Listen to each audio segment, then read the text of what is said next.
Hi, welcome to the Mixed Dandelions podcast, where we talk about being mixed, military, and moving on. I got a couple special guests today. Welcome, Kim. Welcome, John. How you doing? Hi. So they are from Brat Legacy, right? But I thought before we get to that, you guys are both military brats. So why don't we kind of talk about your stories and some things about when you were growing up first. So Kim, do you want to sort of start off and just tell us a little about yourself? Maybe what branch of the military you grew up in, places you lived, maybe schools you attended? Yeah, for sure.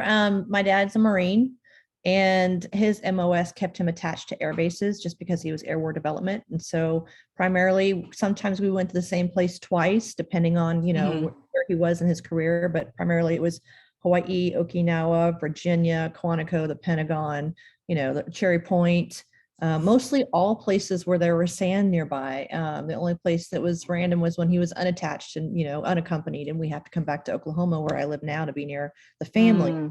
But yeah, my dad put 30 years in. That's where John and I met, was in Okinawa at high school at Kubota. Oh, wow. And so I didn't go to a lot of schools compared to most kids. I only went to 6. One of them was twice. Some like 10 or 15 schools. So I was one of the lucky ones, but yeah, that's the gist. John, what about you? Well, like it said, we met in Okinawa. Yeah, my dad was also a Marine. His MOS, well, he was a fighter pilot, and then he moved into forward air control, and then he kind of ended up, he was CO of 29 Palms Air Station. Oh, wow. And then went over and was chief of staff of naval forces over in Korea, and then retired in New Orleans. I mean, and I lived all over the place. I mean, the same, like all those places that Kim just mentioned, other than Hawaii. I'm really gutted. I mean, that's just not fair. But Cherry Point, Quantico. I was born in Pensacola. Great Lakes Air Station. Okinawa, and Beaufort, South Carolina. And then 29 Palms, graduated in 29 Palms. And, I went to high school after high school. We moved about every 2 or 3 years. And I didn't get to graduate with Kim because I had to move my senior year. I'm one of those people. And, I went from the lush shores of a tropical island to the harsh sunshine and water deficit of the high desert in 29 Palms. Oh my goodness. I mean, still beautiful. Still California. Yeah, I did hear that you guys went to Kubota. I think you were there before me, though. When were you guys there? Way before you. Because I was there in 92 and then graduated in 94. Okay. So we got there in 92. Hold on a second, Jennifer. I want whatever vitamin regime you're on. Can you please, after we get off this call, I mean, honestly, Kim, right? I'm literally looking at you going, oh, you were way after, like you're like in the 2000s. I mean, oh, no. Oh my it's God. The lighting. We probably have friends in common, because John and I were there like 88, 89. I was there in 90. Came back in 91, and then we left Island 91. So I got there right after you then. After you left. And I was 85 to 88. Okay. We were in England during 85. 85 to 89. Yeah. Okinawa is a special place. I miss it. Like, I would totally move back. There's my dragon. There's my dragon. Yeah. See? Right here. Yeah. It is. So it's I think anyone who lives there sort of like takes a piece of it back to the States wherever they go. Like it's just one of those magical, special places, I think. Yep. So then you guys were Kubota when it was like that junior high thing, right? Because they said that there wasn't a Leicester Middle School. And I guess when I got there, Leicester Middle School it was like the first year. I didn't go to Leicester Middle School, but my sister did. So it was when Kubota was still, which I always found interesting. Yeah. So. You had the junior high. They had the little ones, didn't they? They were tiny little wee people walking around everywhere. I worked Yeah. No, go ahead. No, I'm just saying. I think my brother was there for a year, wasn't he, Kim? And the thing is, I cannot remember ever seeing him ever in Okinawa at school, which is really weird, because I think he was a butler for a primary school, elementary school, and then a year or a year or two at Kubota Junior High. And I can't remember him there, which is terrible. I love you, TJ. You know I do. I remember him. TJ, I remember you there. Once you see a Schwab, I mean, they all look alike. So it's like Family Down Trap. You see all the musical instruments and back there. They all are musical. They all are theatrical, and they all run around. And you're like, that's a Schwab. That's a Schwab. So he had a sister that was older than him. He has more than one sister, but the one I went to school with, Kathy, is a year older. And then he had TJ that was younger. And so it was nice being surrounded by Schwabs because they're all really dear people. Bless you, Kim. That's so sweet. So do you guys have a favorite place where you lived, each of you? Well, I mean, I loved Kubota. I loved Okinawa. I tell you why I loved Okinawa. And it's because look, maybe it's euphoric recall. Okay. Mm-hmm. Maybe it's the fact that I look at it now and go, we didn't have internet or whatever. Y'all have it easy because you have internet but we were truly dropped on a rock in the middle of the Pacific Ocean, and we had to look after each other because we didn't have anything else. Right. And we did look after each other to the point where, and I'm sure Kim will elaborate on this. There was a reunion very recently. I unfortunately couldn't get back to it, but we've kept in touch. Everyone has kept in touch with each other. Kim and I have not lost touch. I and this is me. I graduated in 29 Palms, class of 90. And I know I keep in touch with a couple of those people, but I am in touch with hundreds of Kubota dragons because they're my family. That's my favorite place. My heart is such a dragon. Like, it is just my favorite people. I love Beaufort, South Carolina. Now, as a place as well, Beaufort has a little piece of my heart, but I think my favorite I have to say is Okinawa. Yeah, 100%. And John is spot on. I mean, sitting at the rock, the whole little area. I can see that. Yeah. I think I think the internet has done a lot of good for our world, but I think it has disconnected us in a way that we can experience everything behind a screen, whether that's negative or positive. And back in the day, we were dropped on a rock. We had to find friends. We had to investigate and research. We had to, learn about how to communicate with people from different cultures and languages. And we had to escape Kui Lodge first. We had to. Yeah. Oh my Lord. My dad actually went over early and found housing, so I didn't get to go to Kui Lodge. Oh, you are so lucky. No, I wasn't though. Like I would take the bacteria of Kui Lodge just to be connected, because I didn't know anyone for 2 months and I was sitting in my room by myself crying, thinking, what in the heck has happened? So I just saw the big banana spiders outside my window with the jungle and the big FEN tower behind my window. Oh my goodness. I'm like, this is it? This is all I'm going to have for the rest of my life? Oh my gosh. The banana spiders. I learned about banana spiders the first day that we moved into our place, because you have the storm doors and it's a perfect place for a big spider to go. Yeah. This would make a good home. And I walked through it and I'm terrified of spiders. And the first morning I walked out, I screamed. Like, they could have used that scream in horror films, because it was a God's honest, one of the most true screams you've ever heard. I mean, I was just walking out. I walked through this thing and it was just stuck to me. Oh, I get the heebie-jeebies thinking about it. Oh yeah. No, we found our first night we saw a gecko so my dad's Air Force. So we were on Kadena first, Kadena. But then we needed E9 housing, and the only E9 housing was Foster Towers. Okay. So that's how I ended up on Camp Foster and at Kubota. But our first night in billeting on Kadena, we got there at nighttime. Our sponsor, came and picked us up at the airport, dropped us off. There was a gecko in our bathtub, and my sister's like, there's a lizard in our bathtub. What do we do? Keep them as pets. They're so cute. I loved geckos. Yeah, I kept them out. Yeah, I loved them. They kept the They kept the mosquitoes out. Mm-hmm. Yeah, one fell on me. I remember in my friend's car, we were driving. I was in the passenger seat. What? And all of a sudden, I don't know how it got in her car, but it just fell on me. I was like, stop the car! That is hilarious, Jennifer. And I was like, but it's that's a new one. That's a new one. I've never heard of a gecko attacking a car before. I had one run up my skirt, and those little sucker legs go, and I was like, oh my gosh. They're sneaky, man. They went places no man had gone before.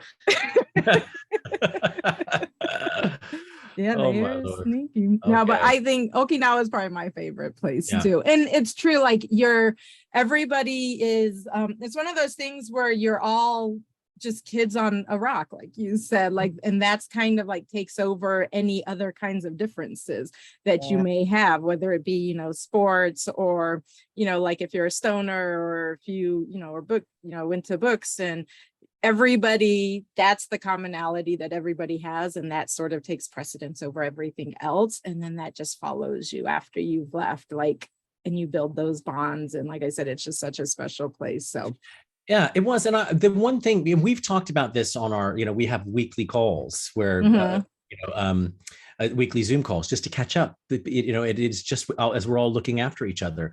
And one of the topics the other day was, going from a Dodd school in Okinawa to a non-Dodd school, and to go to a different environment was where everyone was looking after each other. Like you just said, Jennifer, there was no jock, stoner, geek, no bling. I wore, and Kim will tell you, I wore Hawaiian print shirts and put colors in my, I looked like an idiot, but no one really good looking. No one cared. And then going back into 29, this is not a reflection on 29 Palms. It really isn't. But I went into a place that was very cliquey, where people had, you didn't mix with those people. And, and those people aren't great. John, you want to stay with them? Like, why? Like we didn't have that. So it was really dumped into this world of, find out where you belong. And I thought we all belonged. Isn't that what we all do? And it just wasn't. It was a real awakening. I went through something similar because when we left Okinawa, I was almost 19 years old, and my dad retired. So he retired in Arizona. We were 50 miles away from Luke Air Force Base. And so we were kind of dumped, and there was nothing military. Like there was nobody around the schools. When my sister, she was still in high school, and then I was starting community college, but it was such a rude awakening. And that transition was very, very difficult. So like I was trying to get to Luke Air Force, I'd drive that hour, to the base just to go sit at the Burger King or something. Yeah, and go to the PX. And I got my hair cut there. And like, it was a very, very, very difficult transition. Even as an adult, it's, a couple decades later, and it's still I'm in the Chicagoland area, and I've been here since 1998. So it's been over 20 years, and it's still kind of like a weird thing, because there aren't a lot of people here that, I have that certain, growing up, that's things in common of, our childhood, because a lot of people here, they grew up here. And so I find myself always like, oh, well, no, I grew up in the military, or no, I was born here, and then having to explain that. And it's one of those, so I get nostalgic when I do go back to certain places, or if I see somebody or find out that somebody grew up in the military or had some kind of military connection, I get very excited and start, I'm like, okay, I got lots of questions now. Yeah. Jennifer, do you have a sixth sense? I'm going to ask you a question. Do you get a sixth sense when you meet somebody and you think, I wonder if they're a military brat? I do sometimes wonder, and then sometimes I'll ask, and I'm like, I'm not trying to be rude. I'm not trying to be nosy, because some people take offense if you start asking personal questions. Yeah. And I do. And then I'll get excited. Sometimes they're excited, and sometimes they're just like, yeah, okay, whatever. Those are the ones that didn't live on a DoD school on the middle of Okinawa. They're the ones or weren't in very long, I'm finding. So like if their parents got out of the military while they were still kids, where they're not like, it's not something that they like continuously grew up with, then I'm finding that those are the people that are just like, whatever, you're kind of weird, I'm gonna go talk to somebody else. But if you went through and at least a teenager when your parent got out, those are the ones that, yes, they'll be like, oh no, I grew up there. Yeah, where did you live? What school did you go to? And we start talking about things. We get you, Jennifer. Yeah. Totally. I know. So what do you guys think? What was your guys' favorite part about being military brats growing up in the military? John, you go first. I thought, I'm going to be 100% honest with you. Like, it's almost looking back, and the gratitude I have now, I didn't have the gratitude I have today for being Right. having the privilege of being in the military system. I loved the security. I loved going off base. I loved the safety that I felt having part of that community around me, no matter where we went. But I kind of my favorite thing about it is actually come years later. I know it sounds corny, but it's the connections I have today that started 30 years ago. That is my favorite thing, and it's because I just they're that strong. And I mean I loved the other thing I loved, and it's it's not it's no coincidence that I am in the profession I'm in today. I loved reinventing myself every 2 years. I love. Oh, my answer. Sorry, Kim. Then you can carry on. You carry on. You carry on with that one. I just loved every 2 to 3 years, maybe 4 if I was lucky, to just experience something new. And I wanted to be new with that. And so I would care who I was at my core, but it would always be like, what can I learn? Where could I go and immerse myself? Who could I reach out to that would be different than where I hung out before, right? And just letting the external part of where we were shape and mold me, which is essentially reinventing yourself. It's just from a different perspective than I need. Right? Does that make sense? Oh yeah. It's funny. I liked moving around, and just like we moved every 2, 3. The most I stayed was 4. And that was at Skydive Air Force Base the second time we were there. And for me, 4 years was too long. Like after the 2.5, 3 years, I was just like, okay, when are we going to go? And my dad almost had to retire because he had to take the chief test to get promoted. And so I was like, oh, please pass so we can like move someplace else, No pressure, Dad. No pressure. I know.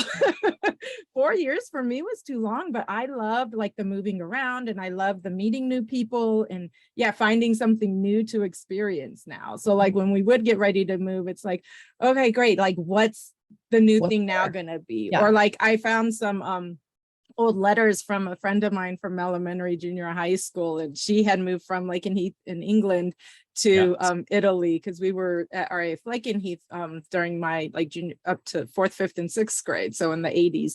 And she was talk about Italy and the Italian boys and like all the fun things. And we would like my letters to her, and we would just like talk about like, oh, this is what's going on now, like in this place, and this is what it's like. And I just, those were all the, like, I love traveling, and those are things I try to instill in my kids now. We're blessed and lucky that we can travel to certain places. So like that is like the big thing for me. Like I love. Absolutely.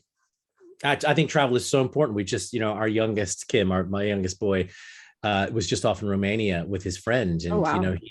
And, he's 14, and he went off with his friend who was 14 and grandma who didn't speak a word of English. and they were there for a week, and they were just exploring and being, his friend's half, Romanian, half Hungarian. And it was just an adventure. We've instilled our boys with a sense of adventure, knowing where you're from. Oh gosh, I have to say this as well. How cool was it to have an ID card at the age of 12? At the age of 12, I was like, yes. I kept losing mine. Oh, it was horrible. It was the coolest thing. And I kept losing it. I wish I'd losing mine. Wait, I know. They made me turn it in. It was the hardest thing I did was turn that in. I still have mine. I have my last one. I don't have any of mine. I had to turn mine in. Because ours had our sponsor social security numbers on them. Yeah, mine has it. Okay. But mine was, my last one was it's not the current version, but it wasn't, how it was like that beige colored, very easy to. Actually, it doesn't matter. We're going to have to cut this bit of the podcast out because they can't know that Jennifer has her ID card, guys. And I'm so almost positive it has like a hole punched in it, but no, like now it has it's like green, and then I think it had a hologram on it. Hologram. No, that's interesting. I did but I also lived here because I was registered in school full time, and when I went to the Pass and ID before I moved here, they were like, okay, well, if you show proof of being in school registered full time in school, then you can have it, and it can expire on your I think it was 23rd birthday. That's right. Yeah. So I was like, yes, let's do that. And we'll figure the rest out, because I was not about to keep going back and forth and going up to Great Lakes and trying to figure that all out. So Great Lakes is a long way away from anything, isn't it? I just remember the traveling in Great Lakes. I'd say I grew up in Chicago from age 5. I was 5 years, from age 5 to 10. My dad was stationed at Great Lakes. Mhm. And so that's why I'm a Cubbies fan. I'm a Yes, Black go Cubs. fan. I'm a Bears fan. I know. Go Cubs. And Maybe not this season, but I mean, we had one season, Jennifer. That was it. I was like, listen, we broke the back. We broke the curse. We're gonna push on from here. And the only thing we pushed was, I don't know, we pushed our granny trolleys to the next season because nothing else happened. we'll see. Oh, There's always next year, right? there's all. Yes. Yeah, that's a different podcast, That's our isn't motto. it? We Oh my digress. Yeah. So funny. So what do you think has influenced you the most, or what lessons or characteristics, skills, do you think you acquired when you were younger, growing up in the military, that have kind of stuck with you now as an adult? I would say adaptability and resilience. That's where, and not being afraid to try, because no is not really anything that's going to stop any of us. Right. It's like, for starters, we don't like being told no, and if our dads or whomever were like, no, you can't do this. Oh yeah, watch me try. We found a way. Yeah. So, I mean, that, although it was a little rebellious back in the day, has, I think, aided us as adults to go, for example, in some of these scripts that I've written for some of my books, they've come so close to movies, with Lifetime and some different people, wow. but then they fall apart. And I'm like, I'm tired of waiting until I'm late. Like, people are telling me, no, sorry, the budget fell apart. I'm making my own lane. So let's do this. I mean, I'm just, no more. I'm not going to rely on someone else when I can do it myself. Does that make sense? Yeah, and I think Kim is as well. Like, Kim has experienced so much. I'm going to talk on behalf of Kim, is that she's a great storyteller, and we do tell our stories. I mean, we have so many adventures we've been on. It's quite easy. I 100% agree with you, Kim. Adaptable, like for me, going to a new place, reinventing myself. I'm really comfortable in a new room. I can network with the best of them, and it's because I feel confident in going to a new place and going, hi, my name is John Schwab, and this is me. And I've got I don't question my validity in being there. And it's kind of that's really stood me in good stead in this business. I don't get starstruck. Actually I did with Judi Dench. I did. Oh yeah. She was the only person that I got starstruck. And I met her the second time. She's like, it's okay, John, we've met before. I was like, and she remembered you. Yeah. She's adorable. She is a lovely. But it's the adaptability. It's absolutely, Kim. I 100% agree. But also, the thing about this is weird when we talk about our upbringings and things. The values that it gave me, they are still inside me. And I don't want to sound like an old grandpappy here, but like I seriously have a massive respect for my elders. I still call people yes sir, yes ma'am. I will go out of my way to help someone, because that's what was instilled in me. And I absolutely I have a respect. I have a moral code that was taught to me, because my behavior could have got my dad fired. Right. And when that is on you as a child, you realize, actually, okay, there is a way, the pride that your parents take in the way that you present as well. Sorry, the pride that I my dad felt when I was behaving properly or did something in his name. That's kind of what I'm trying to tell my kids. You've got two choices with every decision in your life. You can either choose the a-hole version, or you choose the right thing to do. There's only two ways to do it: the wrong thing and the right thing. Just that right path, and just make the next right choice, the next best choice. And I think that's a long answer. I'm so sorry. No, I mean, how cool is it that you see, John has talked about this, and I'll talk a little on his behalf now about how his sons are in result to how he was raised and how he has turned that around, and he's giving the gift that the military gave him, right? And that's kind of what this documentary is about a little bit too. But seeing his sons or my son do things that that are instilled in them, not necessarily because we verbally beat them over the head with it, but because we've lived a life that now we can encourage the next generation in our home, our reach within where we can touch, to be that kind of person, because you don't see it in the generation that you see on the street. No, yeah, right. How honorable is it that our kids are now living that life? Does that make sense? I agree, because there's certain, I mean, and it's even, yeah, like smaller things, I guess. Well, we would think about smaller things like saying yes, sir, no, sir, yes, ma'am, no, ma'am, calling people Mr., Mrs., and not, you don't call an adult by their first name. Like that's something that my husband and I are very big with our children. We're like, no. And or you know, you don't walk on the grass, you don't have to walk across the lawn, like there's a sidewalk here, walk on the sidewalk, don't walk in the grass. Like little things like that, I think that show respect. And I think it's a good work ethic. It's, you know, respectful, and you're respecting your elders. You're realizing that it's not just about you, that there are other people involved and other people around you. And I tried to do the same thing. Embracing everyone. Like John was telling a story, and my son's done the same thing, where, you know, his son was talking about a little girl named Tanaway. Remember this story? Yeah. And instead of pointing out her color, he said, you know, Tanaway, the girl from my class. Well, she was a different race, but to John, the girl, she was talking about the girl with the curly hair. Yeah, it was. And he didn't talk about her race. He just was calling her the girl with the curly hair, and I love that. That's exactly what if we can do that, we've done right.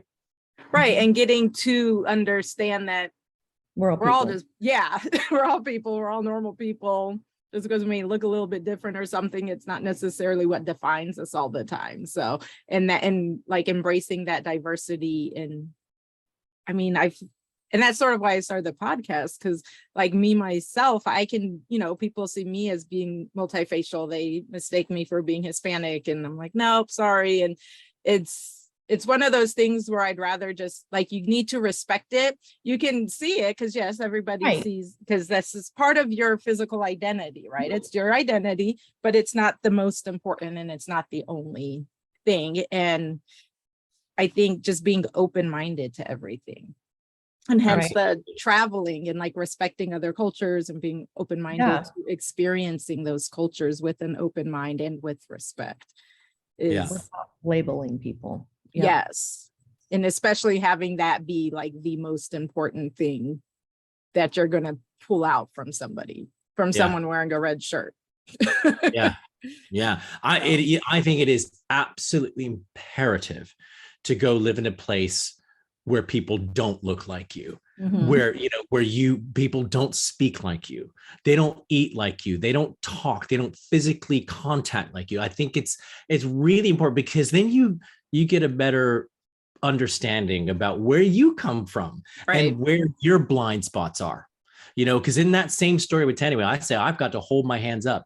When Sammy was describing the girl with the curly hair, I went and I did not think of Tanaway. I thought about everybody else, because I stood in one place far too long and thought, oh, but Tandaway's, you know, the young Black girl in the class, you know, well, one of, sorry, but and I thought, oh, John, you've got to check yourself there, like, you know, and then like go out and read, you know, remember this story. And it does that really, really shook me awake, and went, you've been too comfortable. Like you're just sitting in your privilege, John. You're sitting in one place. Like, you've got to open your mind. Listen to how your son's speaking.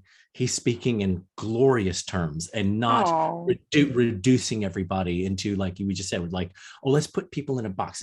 Let's use the smallest thing and the most obvious thing.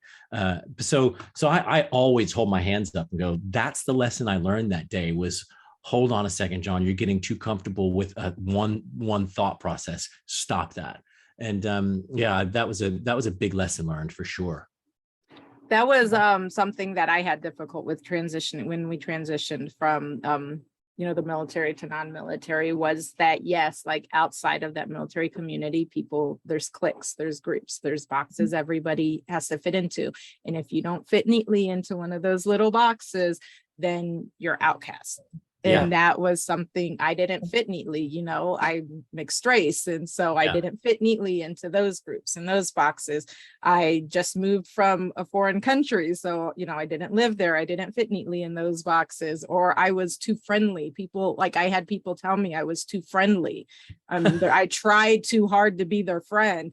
I'm like, I'm not trying to be your friend. I'm being friendly. Like, you're in my class. I'm seeing you. I'm talking to you. I don't need to be your friend, but I'm being I'm human. being friendly. Yeah. Right. And God, God, I that don't was like a that turn Jennifer. on. She's too nice. Yes. God, you want to hang around her.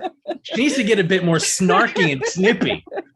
She needs to ignore everybody. I guess. Like, it was one of those things. And even now, like, it's still like, you know, one of those weird things. Like, you go to a grocery store and you start talking to someone and they're like, oh, why are you flirting with this person? Right. I'm like, oh, it's my I can embarrass my kids. This is it, because I will talk to anyone. right. And as you know, you've lived in England, Jennifer, people here don't talk to people. If you're on the team, like, hey, how you doing? Listen, when did you break your leg? They're like, get away from me.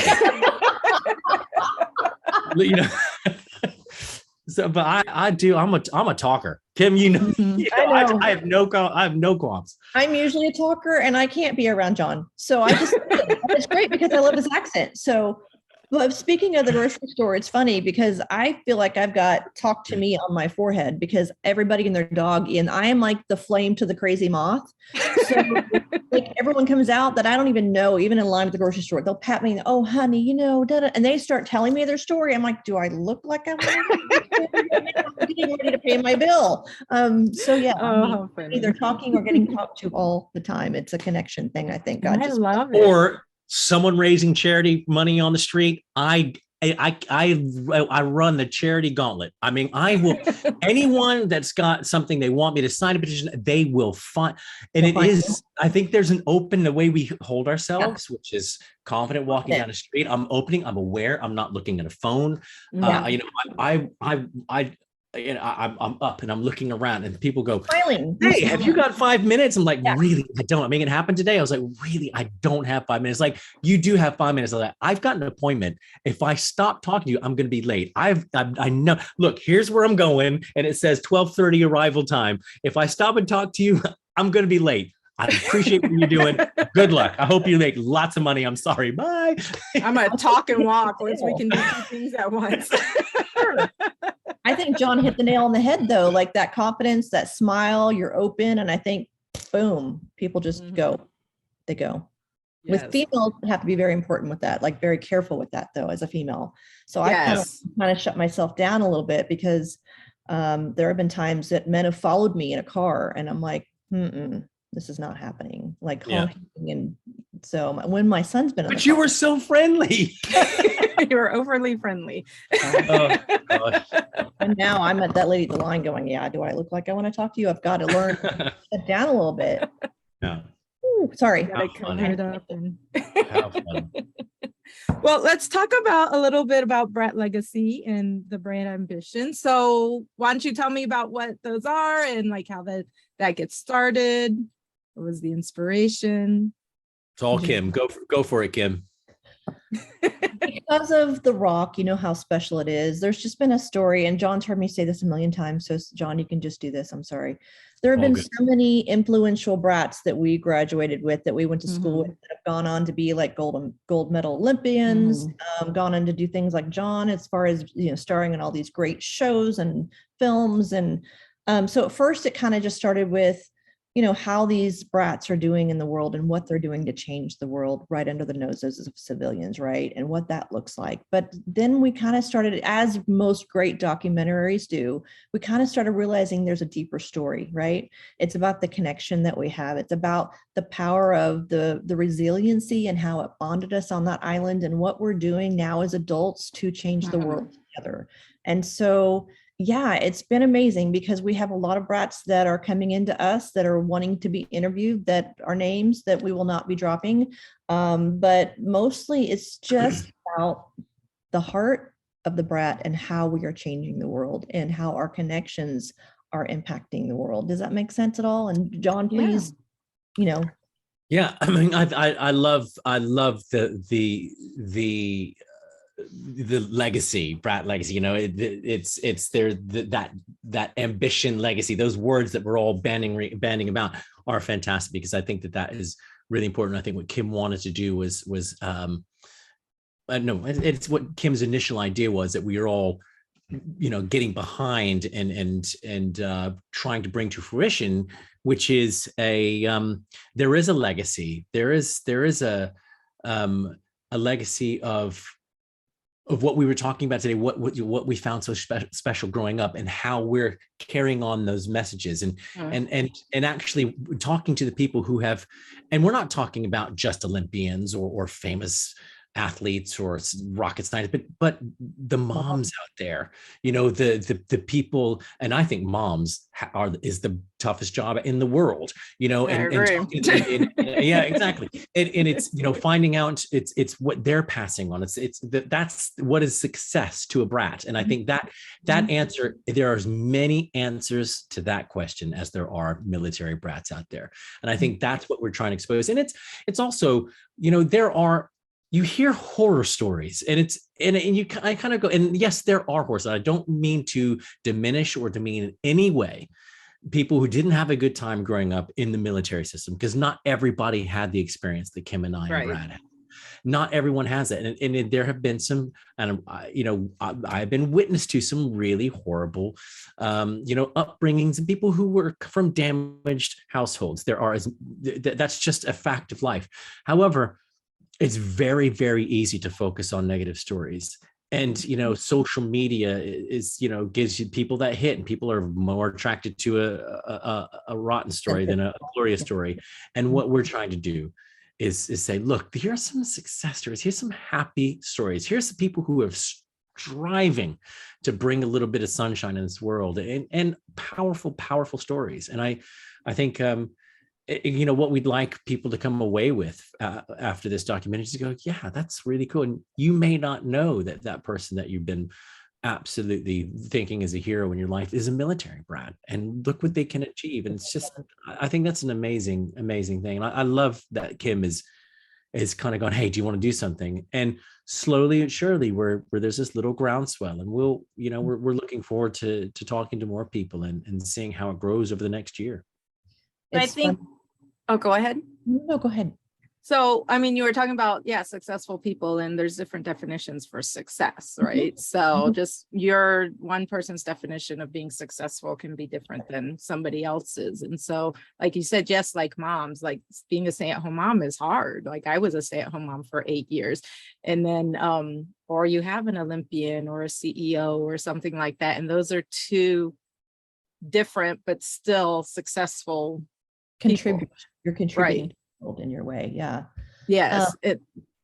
The catalyst of this, as far as the timing of it, because I've been asked a lot of times, why now? And it's a really good question that I've been asked, but I kind of want to address it here, even though it hadn't been asked yet. It's because we've seen so many projects that shine a negative light on military life. Yes, I agree.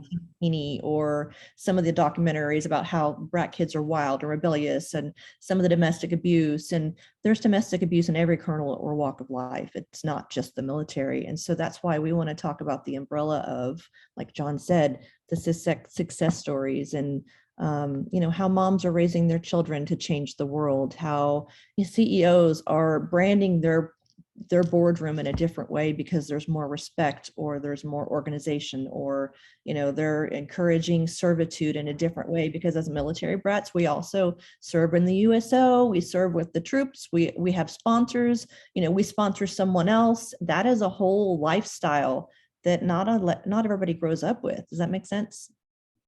It is. And I think, like you were talking about with even like moms in the military, like as children, we see our parent, and and a lot of times the majority, it's the father that's in the service and they're leaving. But either way, you have this parent that when the active duty member is deployed or something, that parent's role is now different. And then yours as their child sort of changes as well, because the dynamic of that family changes. And I think, and I love though that all this, the attention that's being brought on to military brats, you know, you got a couple of podcasts and now with this documentary, and then you've got, you know, I did find one sociological research on military brats too. And I love that it's having more attention brought to it, because when I was younger and I was growing up, I did not feel validated at all. And even like, you know, the service members, they would be like, no, you're just a civilian. You're only here because of me.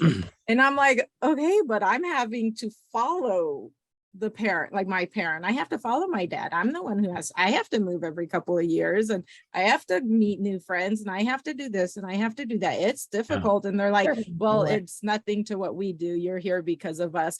But now, like, it's, I think a lot of people are kind of shining a light on that. And yeah, there's negatives, there's positives. And I think, like you said, John, like I didn't realize it until I was an adult, just like how much I appreciated my childhood. And like, I wouldn't have had it any other way. Like, I am so blessed and privileged to have grown up the way I did.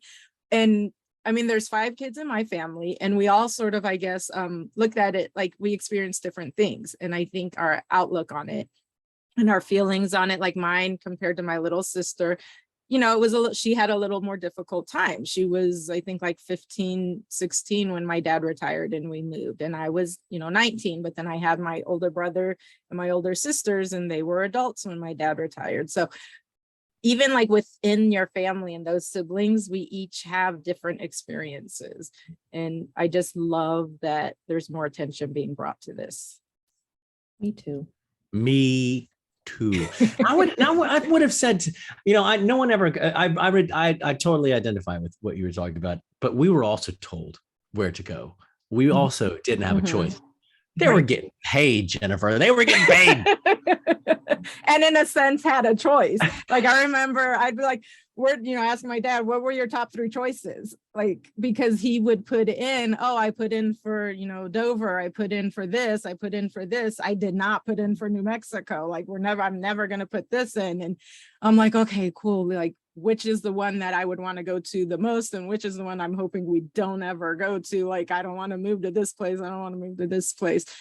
And it was just like, we had to wait. It was always a wait and see, I felt like. And always.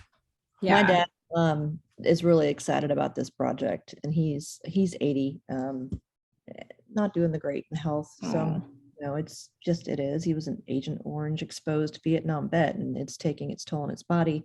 But he's super excited about this project just because he understood the value of what his girls did for him, right? And he's like, I know that you served harder in some ways than I ever did because of, you know, having to leave your friends, having to go deal with different teachers, having to go deal with different school systems and different languages. And so he's always given me that affirmation, but it was always like after the fact. So he never really said anything about it during those times. It was just like you said, you know, this is where we're going, get over it.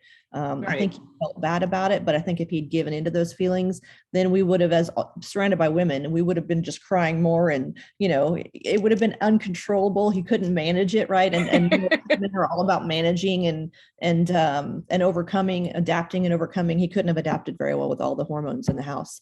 But it's really sweet after the fact that he acknowledges and appreciates and says all those keywords that I just get all gooey and sweet on the inside with him. It's just nice to be, you know, my dad gives me a pat on the back. It's just sweet. My mom she'll when I talk to her about certain things that I'll talk to about on the podcast or with friends and things that come up, and she'll be like, oh, I didn't realize, and she'll start to like tell me these random stories, and I'm like, you need to like tell me more, and then I need to write this down, because these are all things that are new. Like, you never told me certain things growing up. And she's like, well, yeah, I didn't realize you felt that way, or that you had, you know. And again, she was a military spouse. I mean, and she had 5 kids, and my dad, as he got up in rank, he was gone more often, 2, 3, 4 weeks. So, you know, and he there was like 1 year, I think he was gone more than he was there. So I was just like, yeah, I guess you have other priorities than Right. to sit and us like complain about what our problems are. I think you've hit something, hit the nail on the head with something as well. My dad, our dads went unaccompanied to places, had to leave their families behind, their wives and kids. My dad left to go to Okinawa for 12 months unaccompanied tour, didn't come home for 12 months. I did not know, I didn't welcome, when he opened the door, I didn't say, Daddy. I went, Daddy? As a toddler, because I didn't know who he was. Oh, wow. And that's hard for him.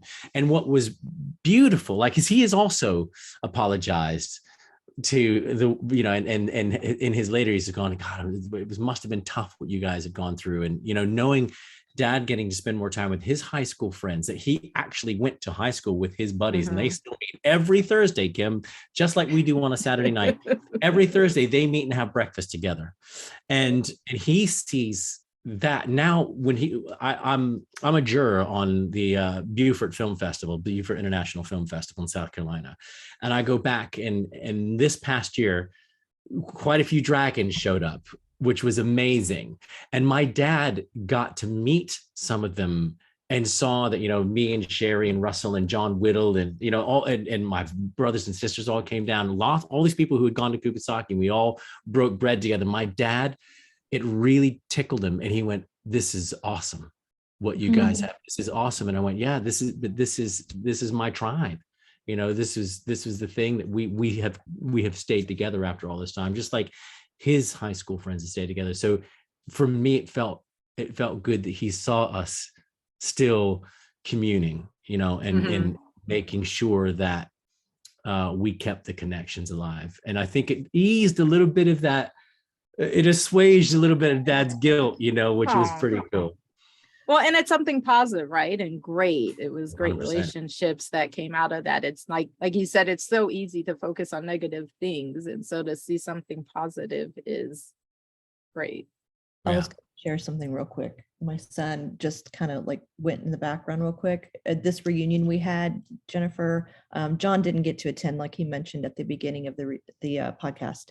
But, I told my son, because he went with me, because he was going to be my production assistant to kind of help me out. And I said, you might get an insight about your mom that, or so just warning you, it's a bunch of brats. Here's some things.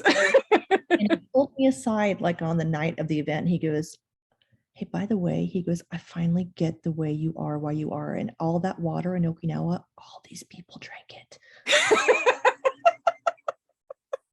was like, see? Yeah. Oh, funny. Yeah. He's a smart kid.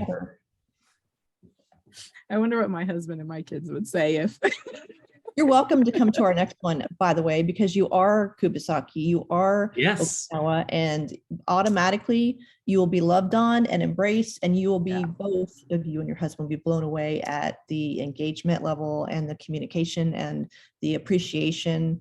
I think you should come to the next one. We'll see. I am part of like the Facebook group. There's that Kubota Dragons. It was the 80s and 90s, I think, Facebook group. I'm part of that, and I'll post once in a while. But yeah, I do miss Okinawa. It was definitely a special place.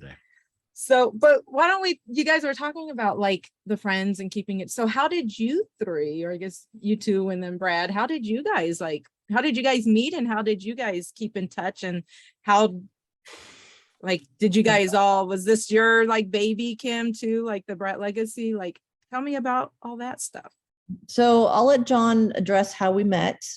But Brat Legacy is definitely where I reached out and I'm like, we're doing this. And then Brad immediately that day on the 4th, may the 4th be with us forever. We did a partnership, and then I'm like, John was like, let's do this. So we all three, knew each other. It was easy. We all have background and experience. John's got the most, so we always love him because he's amazing. But John, answer her question on how we met. I'm curious. I mean, we met in Okinawa. I'm trying to remember the exact. I just, Kim has an amazing mom who makes amazing cookies, and we used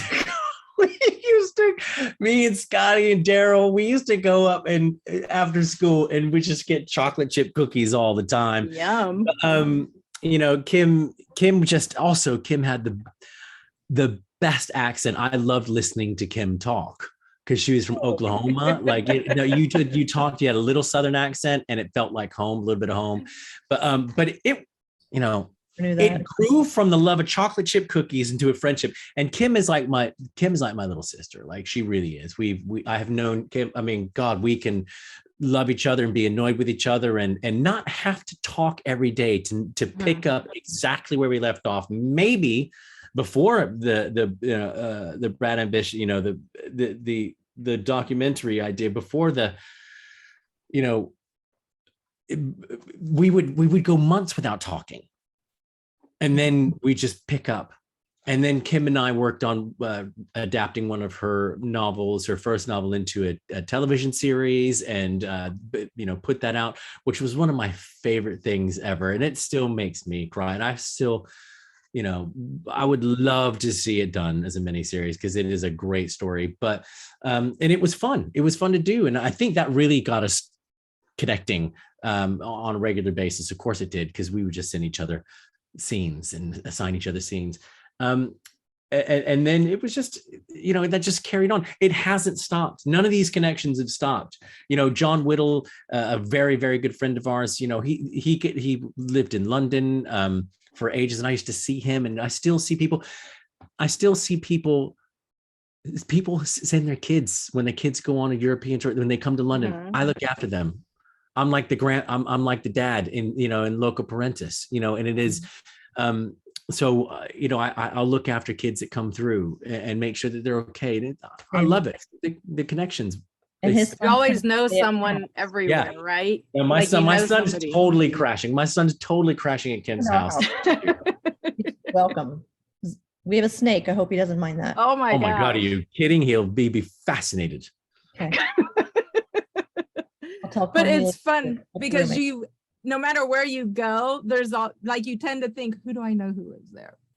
Yeah. Like anywhere in the world. Facebook, and it just, people start popping in. I'm here. It happens. I'll see. Yeah. They'll be like, oh, I'm going to go visit Chicago. Who's in Chicago? I'm going to go visit, wherever, Niagara Falls. Who's in that area? Oh, I'm visiting Hawaii. Who's over there? Yeah. Like, there's always somebody. And even if it's someone you barely knew, like, they'll still be like, oh, I'm here. You want to get together? We can just talk about things that whatever. Yeah.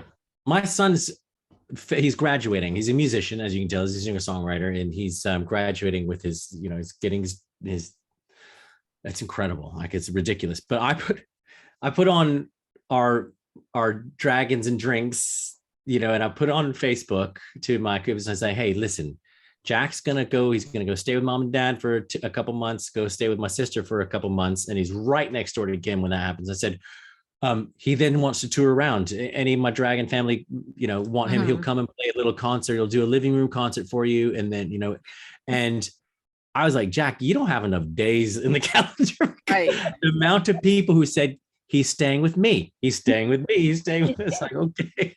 I've grown him up watching him on Facebook, for starters. Yeah. John and I have Zoomed enough that we've talked to each other, so he's like my little nephew. Yeah, exactly. It's all family. Dragon family. Family. Yeah. Yes, I agree. So where are you guys at in the documentary? Can you talk a little bit about that? I'll take that one. Yeah, sure. No, so look, we're Brat Legacy Films has a Facebook page. I'm going to go baby steps here, and Brat Ambition, you can find out about Brat Ambition and but so there has been we're in the process of doing a little teaser trailer. We're I think Freddie Mars is quite happy. We've just partnered with a fiscal sponsor, so we're going to go out starting to raise money and so people could know that it's going to be like a nonprofit. We're a for-profit, obviously. We're a business. We're not a nonprofit organization, but our fiscal sponsor is a nonprofit. So he's the legit side of things. Kim has been filming, and I'll let you tell you what they reunion. Sorry, guys. Sorry. I think my kids must be on PlayStation. During the reunion, there's a bit going on behind the scenes. So we're reaching out to some household names and some non-household names to get a few people in the can to cut a little teaser trailer together to get the so we're beyond the idea stage.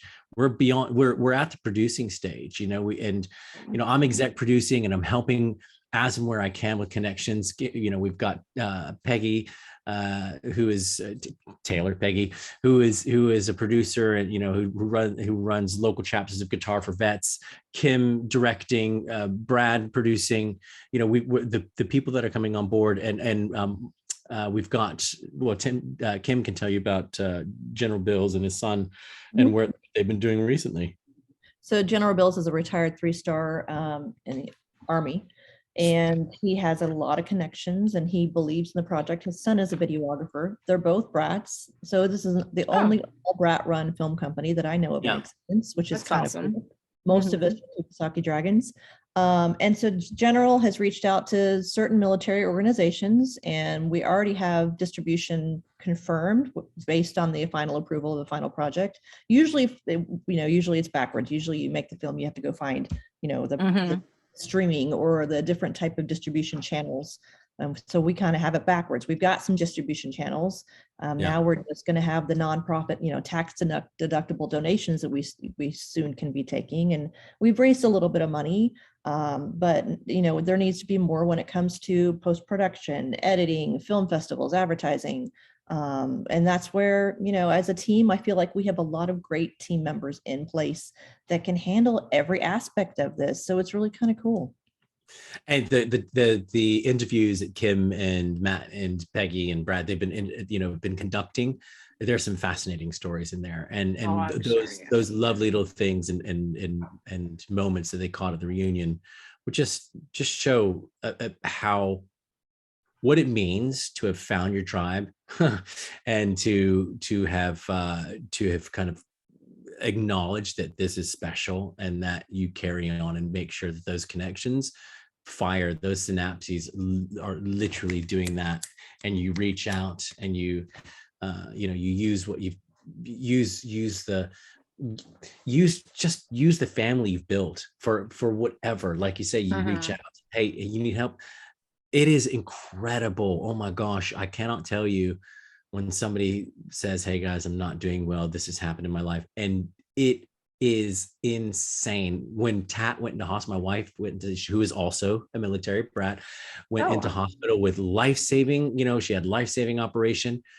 One of our Dragon fams sent a box of goodies for when she came home. Like they knew that she loved like Hershey's. So sweet. It was insane, but there she was, she'd been cut from here to here, and she comes home and it felt like she had been hugged as she walked through the door. And that was not asked for.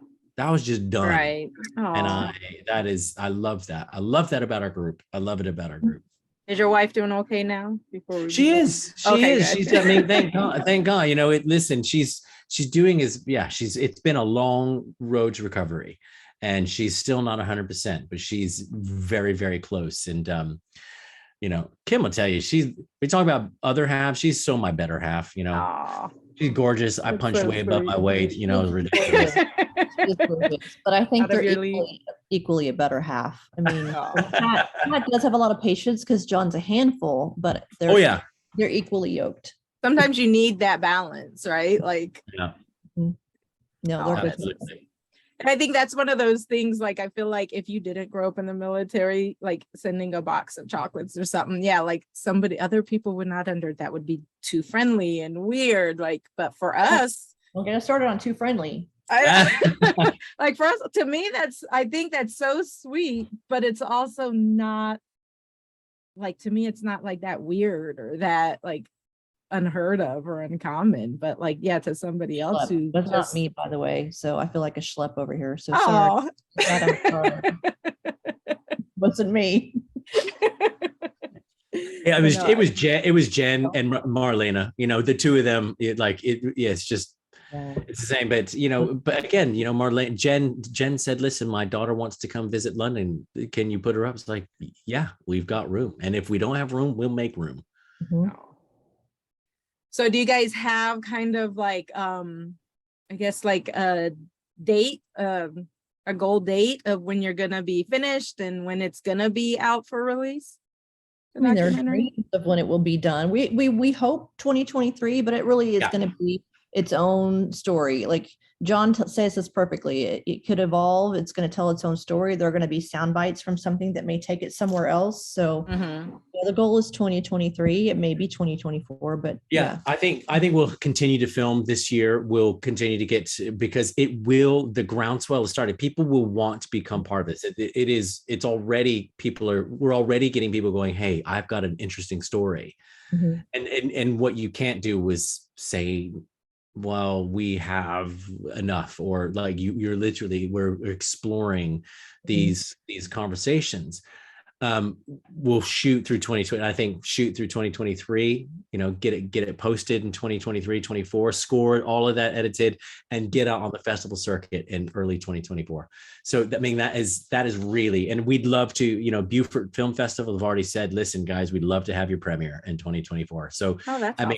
I think that if we can do it in 2023, if it comes together, great. But that for me feels a bit tight. I'd love to. You don't want to rush it. Don't want to rush this. It's going to tell its own story, and it already is. That's the crazy thing. And it's so, once this teaser gets put together and we see where it's going, it will tell us what it wants to be. And I think that's the important thing. You and I need to talk a little bit about that. So yeah, you're like, put a pin in that. I'm not sure. So he gets irritated with me. I do that too. My husband is always just like, you've always got like random thoughts. Like I was like, well, because you said this and that made me think of this, and then that made me think of this. So then that's where I came up with that thought. So it's not really random, because 3 things before that made me. My daughter does the same thing. So whatever. Listen, I'm the king of 90-degree conversation. Like, honestly, we'll be talking about it all comes back to ice cream, doesn't it, Kim? It will all. I want ice cream. Yeah, absolutely. Yum. So in your guys is talking to people and getting started now, and hearing people's stories, are there, I guess, like those ideas and thoughts for future projects, and maybe branching off, and like you want to mention any of those? any project we have, it's always forward thinking, right? It's never a one-off. A docu-series would be great, right? We're in talk with somebody who is a musician who's also mentioned something that I think would be great to follow him when he's doing, and he's a military brat. There are some of the scripts that I have that are like fiction scripts that I think would be kind of cool, that once we get around to growing, that we could actually find some funding for some of the scripts that John and I have talked about when it comes to Finding Kylie or Dangerous Visions, or I have like 7 scripts that I think we could start working on. So there's always I'm a creator in my head, so it's just 100%. You got it. You're only as good as your next 10 ideas. You've been, somebody goes, what else have you got? You go, well, I've got this. And I think absolutely it lends itself to a series, and as you said before, Jennifer, it is, and what some of the people we have been talking to, the organizations we've been talking to that supports families around the world, who kind of go, it'd be great to hear stories, these positive stories that we can point them to go, hey, have a look at some of these stories. It's not all bad. Look, this is some of the things that people are doing past their brat upbringing. So it's, I think it'd be very useful to explore with one of these wonderful streaming companies that have a bit of money floating around, that a little series about brats who, I'd love to find military brat whose life ambition is curing cancer, or there are military brat astronauts. There are, oh my gosh, you would not know the number of military brats in the Senate is insane. It's insane. Wow, really? Oh yeah. So there are people that it lends itself to so many different things. Copyright, Brat Legacy, Brat Ambition, copyright. Don't take our idea. We're gonna, Cut. Yeah.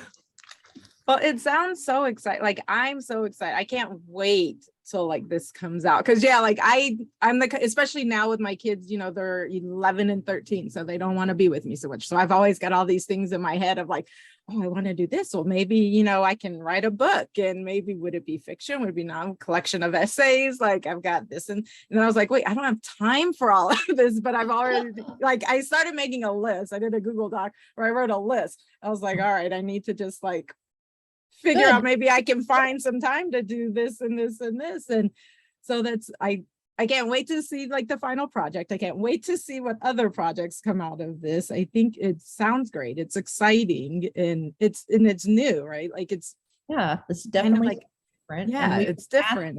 Your viewers, like, follow us on social media. Like, this is where we need the grassroots help as we start going towards. Plug all your your websites where they can donate. Why don't you guys go ahead and just say that right now so that So I'll send you links so you can put it okay to, but like Facebook, Twitter, Instagram, all you have to do is do hashtag Brat Ambition on Facebook, and a bunch of stuff will pop up. We have a Brat Ambition page, but we also have a Brat Legacy film page. Mm-hmm. Yeah. We've got Twitter, we've got Instagram, we've got if you Google Brat Legacy Films, you'll get to the website, and everything is on there. But and also Brat Legacy Films on Facebook, which you'll see the Brat Ambition info. Yeah. Website bratlegacyfilms.com has all of our social links too. So yeah.